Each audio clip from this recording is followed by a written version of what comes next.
Welcome back, everyone, to the deep dive. Today we're tackling something that feels a little too close to home, honestly. Hmm. This whole idea of the muzzling of science. Yeah. You've sent in a ton of stuff, articles and reports, even a guide for scientists facing pressure.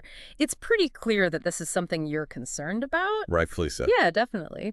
And for anyone out there who might not be familiar with the term muzzling, it's not just like, simple censorship. This goes way deeper. Yeah, it really does. It's about like systemically controlling the flow of scientific information, right? Everything from like funding restrictions to actually silencing those voices that disagree. Yeah, and what's really concerning is that this isn't just theoretical. We've actually seen it play out in Canada under Prime Minister Harper. Really? Absolutely. Scientists were straight up barred from talking to the media. Oh, wow. Research approvals got stalled, and even crazier. What? Entire scientific libraries were destroyed. Destroying libraries? I mean, that's a pretty chilling thought. What kind of information was lost there? Decades of research in some cases. Remember the closure of the experimental lakes area in Canada? Vaguely. This was a world-renowned freshwater research facility. They shut it down. And all that data, decades in the making, was almost lost. Wow. I mean, that's the level of threat we're talking about here. Yeah. That's really worrying. And from what I'm seeing in the sources you sent, this could be a growing problem here in the U.S. Especially with the possibility of a second Trump administration. It's a very real concern. Yeah. We saw some of this play out during his first term, right? Suppressing climate change data. Oh, right. Retaliating against scientists who spoke out. Yeah. I mean, it really raises some serious questions about what might happen if those tactics are amplified. Okay, so let's unpack this a little further then. Why would any government want to muzzle science? What's the motivation behind all this? You hit the nail on the head when you said control, right? It ultimately boils down to power and control. When scientific evidence contradicts a political agenda, well, some folks find it easier to just silence the messenger rather than actually grapple with the message. So you're saying it's easier to control the narrative than actually deal with the truth. Exactly. And this is where things get especially dangerous.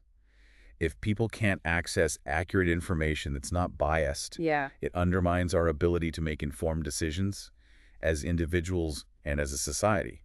That's a chilling thought. So what can scientists do to push back against this? I mean, the sources you provided mentioned some pretty creative resistance strategies. It's true. One that really caught my eye was this idea of data preservation.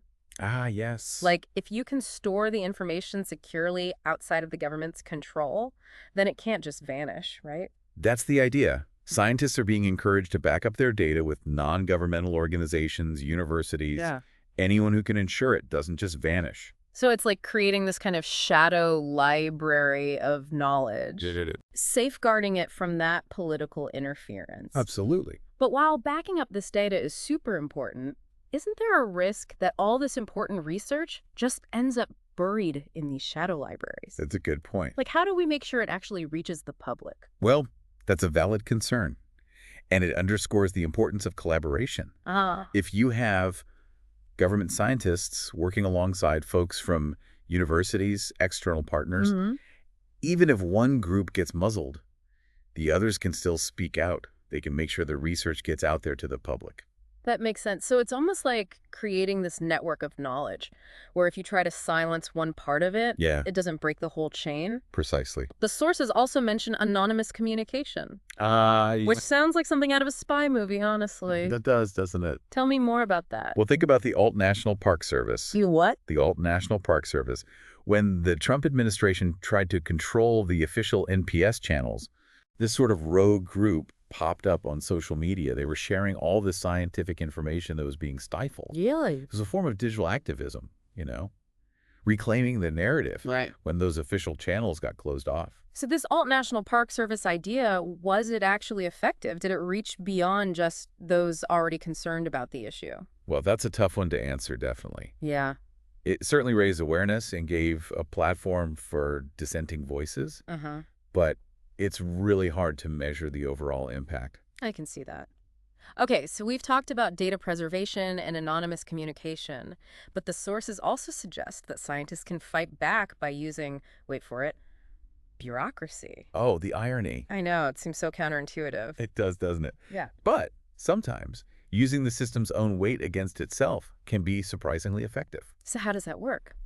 Think about it. Yeah. Strategic use of FOIA requests, the Freedom of Information Act. Right. It allows citizens to request access to government documents Right. or filing really meticulous documentation. These tactics can slow down harmful actions. Isn't using bureaucracy a bit like, I don't know, fighting fire with fire? Could that backfire and just further entrench the system we're trying to change? Well, there's always that risk. It's a delicate balance, for sure. But sometimes delay tactics buy valuable time. Oh. They allow for public awareness to build Right. or for alternative avenues to open up. It's about choosing the right tool for the situation.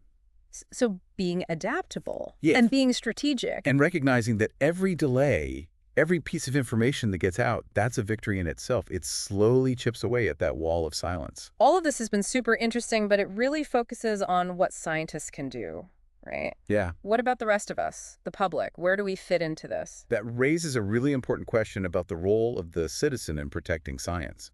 The sources you shared mentioned this really fascinating concept called the 3.5% rule. 3.5%, what's that about? It comes from research on nonviolent resistance movements. And what they found is that movements that have active participation from at least 3.5% of the population are statistically far more likely to succeed in achieving their goals. It's a really powerful reminder that even small groups, seemingly small groups, can create monumental change when they're united. So this 3.5% isn't just about passive support, right? It's about active participation. Things like contacting representatives, organizing events locally, or even contributing to those watchdog groups that monitor scientific integrity. You got it. It's about moving beyond just saying, yeah, I agree with that. It's about taking action. So it's not just on scientists to fight this battle alone. It's up to all of us to protect scientific integrity. Absolutely. We need public education. We need people advocating for policies that are actually based on evidence. We need to support organizations like the Union of Concerned Scientists who are really on the front lines of this. It feels like this goes way beyond just science, you know? It's about democracy itself. You've hit the nail on the head.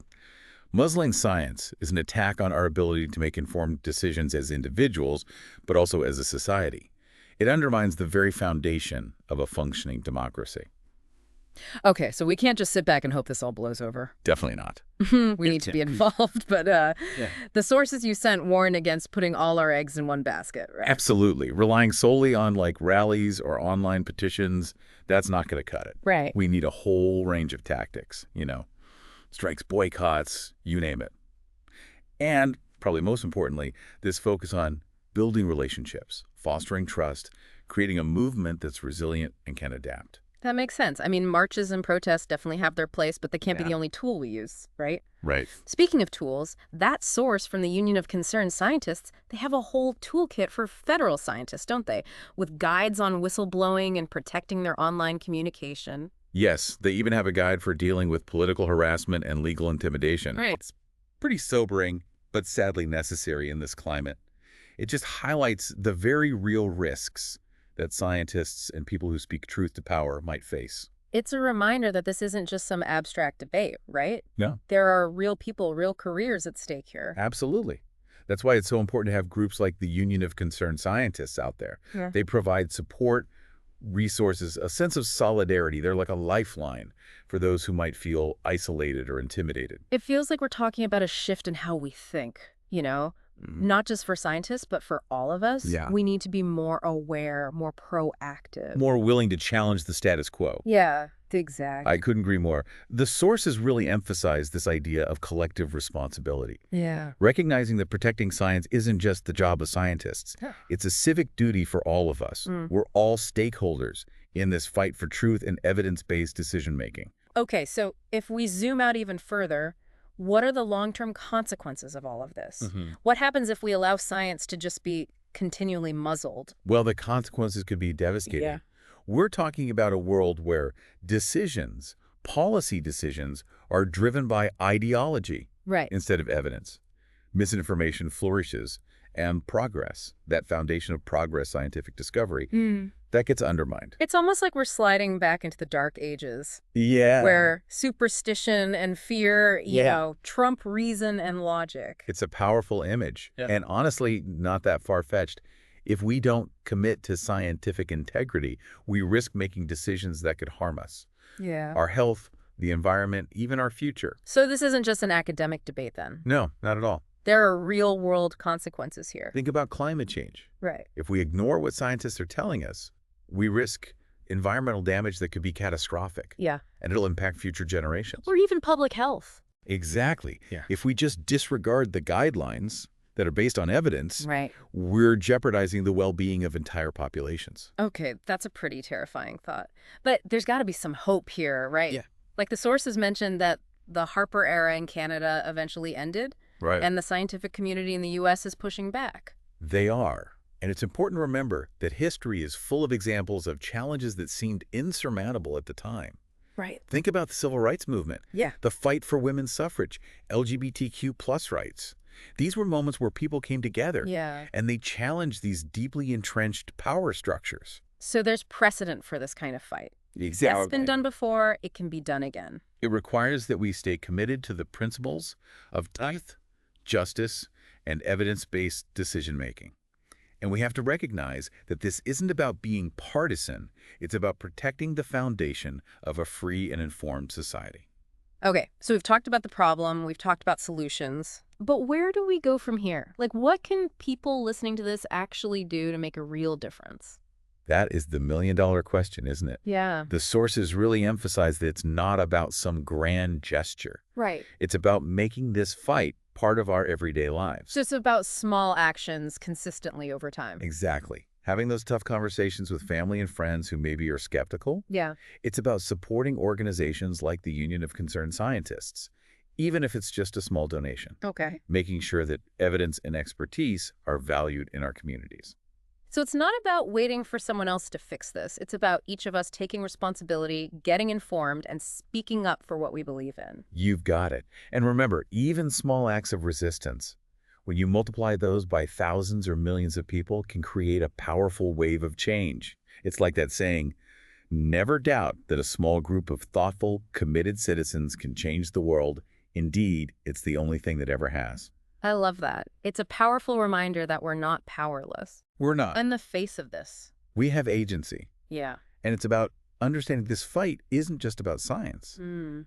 It's about the kind of world we want to live in, you know? Yeah. A world where facts matter, where evidence informs our decisions, and where truth wins out. So in the last two parts, we've really gone deep into this whole issue of muzzling science.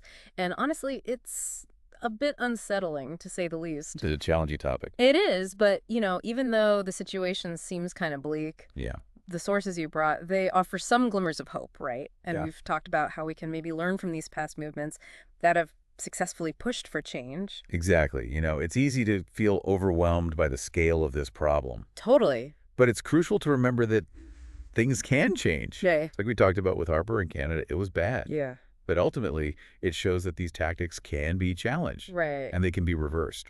Plus, the scientific community here in the U.S. is already mobilizing, and they're learning from other successful movements. So let's dive into those movements a bit more, like the civil rights movement or the fight for women's suffrage. What can we learn from those struggles that we can apply to this fight for scientific integrity? One of the biggest takeaways is the sheer power of grassroots organizing. The civil rights movement wasn't just about those really charismatic leaders we all know. Right. It was about everyday folks working at the local level, you know, organizing communities, registering voters, and demanding that things change. Right. Protecting science needs that same bottom-up approach. So we can't just wait for some national organization to swoop in and fix everything. Exactly. It has to start with people like us. Right, but where do we even begin? It all feels so big, so daunting. It's true. It can feel really overwhelming. Mm. But every movement, no matter how huge, starts with a single step. Okay, so what's that first step? Start conversations. Yeah. Talk to your friends, family, your neighbors, even that barista who always nails your latte order. I like. Tell them why this issue matters. Share what you've learned from this deep dive and encourage them to learn more too. Make it personal, relatable. Right. Exactly. Because it's not about some abstract idea like scientific integrity. It's about how those concepts, how they actually touch our lives every single day. I see. So once we've started these conversations, then what? Think about how you can take action collectively. Maybe organize a letter-writing campaign to your elected officials. Host a screening of a documentary about this whole censorship thing. Maybe even invite a scientist from your area to speak at your community center. Yeah. There are so many ways to get people engaged and build momentum right where you live. So we've got conversations, collective action. What about supporting groups that are already on the front lines of this fight? Oh, that's absolutely key. Yeah. We're lucky to have some incredible organizations already doing the hard work, like the Union of Concerned Scientists, the Environmental Defense Fund, the Center for Science and the Public Interest. These folks are fighting day in and day out to protect scientific integrity. We need to support them. Okay, so how do we do that? Donate if you can, volunteer your time, or even just spread the word about what they're doing. Right, so it's about amplifying their message, helping them reach even more people. Exactly. And every bit of support counts. Got it. So what else can people do to really make a difference? Social media, for all its faults, can be a powerful tool here. Share articles, follow scientists and science communicators online. Yeah. Use your platform, however big or small, to call out misinformation and boost accurate scientific information. Social media is definitely a double-edged sword. Totally. It can be used to spread all kinds of bad stuff, but it could also be a force for positive change. So how do we make sure it's working for science and not against it? We have to be more media savvy. Don't just believe everything you read online. Question what you see, learn how to spot fake news, and debunk it. Develop our own BS detectors. Exactly. And support those organizations and individuals who are dedicated to fact-checking and promoting good science. But it's not just about debunking the bad stuff, right? It's also about making sure that the good science, the accurate information, is accessible and engaging. Right, because sometimes even accurate science can be tough to understand. Absolutely, and that's where creativity comes in. We need to find new ways to communicate these complex scientific ideas. Make it interesting. Exactly, both accurate and compelling. So maybe it's about storytelling. Yes, finding ways to connect with people's hearts, not just their heads. I like that because at the end of the day, it's about people. It is. We need scientists who are willing to leave the lab and join the public conversation, share their passion for their work, explain why it matters to every single one of us. Because it's not just about data and facts, right? It's about the human stories behind those discoveries. You got it. And it's about understanding that science isn't just a bunch of facts. It's a process, a way of understanding the world. And that's something everyone can get involved in, no matter their background or their level of expertise. Okay, so we've talked about learning from past movements, talking to our communities, supporting organizations, using social media wisely, and the need for scientists to really engage with the public. It seems like we're starting to paint a picture here of what a real effective response to muzzling science might look like. We are. And it's an exciting picture, full of possibilities. Yeah. But we got to remember, this is a marathon, not a sprint. Right, it's not going to be easy. No, it's going to take constant effort, being able to adapt, and a willingness to learn and grow along the way. See, how do we keep this energy going? How do we make sure that people stay involved and motivated over the long term? I think it comes down to recognizing that this fight is bigger than just science. It's about protecting the very core of a free and informed society, making sure our decisions are based on facts, not ideology, upholding the values of truth, justice, and reason. Wow. That puts things into perspective. It's not just about science, it's about the kind of world we want to live in. Exactly. And I think that's the key to keeping this movement alive. We have to tap into those deeper values, those fundamental principles that make a healthy democracy possible. It's not just about winning this one battle. It's about defending a way of life. So to sum it all up, if our listeners are ready to jump in and get involved, where should they start? First things first, get informed. Learn as much as you can about this whole muzzling of science thing. Read those articles and reports you sent us. Check out resources from groups like the Union of Concerned Scientists, and stay updated on what's happening. Okay, get informed. What's next? Connect with others who care about this. Find local groups working on it. Join online forums. Go to events and rallies. Remember, there's power in numbers. And connecting with people who feel the same way can give you support, inspiration, and a sense of community. It makes sense, feeling like you're part of something bigger. Right? It can make all the difference. So what else can our listeners do? Support those organizations that are already fighting for scientific integrity.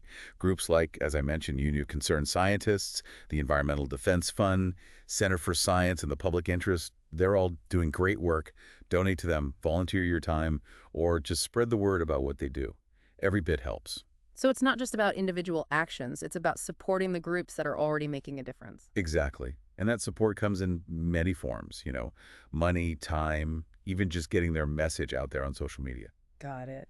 So we've got getting informed, connecting with others, and supporting these organizations. What else? Don't be afraid to speak up. Talk to your friends, family, colleagues about this issue. Share what you've learned. Call out misinformation when you see it. And be a voice for evidence-based decision-making in your own little corner of the world. You might be surprised by the impact you can have. So be an ambassador for science. Get people talking and thinking about this. Exactly. And don't forget about your elected officials. Reach out to them. Let them know this matters to you and urge them to support policies that protect good science and evidence-based decisions. Wow, it sounds like we've all got a lot of work to do, but it also sounds like there are so many ways to contribute. There are. And remember, even small actions, when enough people take them, can shift the tide. That 3.5% rule, it's a powerful reminder that we really can change things. It's definitely inspiring to remember that we're not in this alone. We're building on the work of those who came before us. Right. And we have the power to make the future better for the generations coming after us. I love that. So as we wrap up this deep dive into this complex and honestly kind of scary issue of muzzling science, what's the one message you hope our listeners take away? The fight for science is a fight for our future, and it's a fight we can win if we work together. Couldn't have said it better myself. To our listeners, we leave you with this. What role will you play in making sure that science and truth have a voice? It's a question worth pondering. Absolutely. Thank you for joining us on this deep dive. It's been great exploring these important ideas with you. It really has. Until next time, stay curious, stay engaged, and keep fighting for a world where evidence and reason light the way.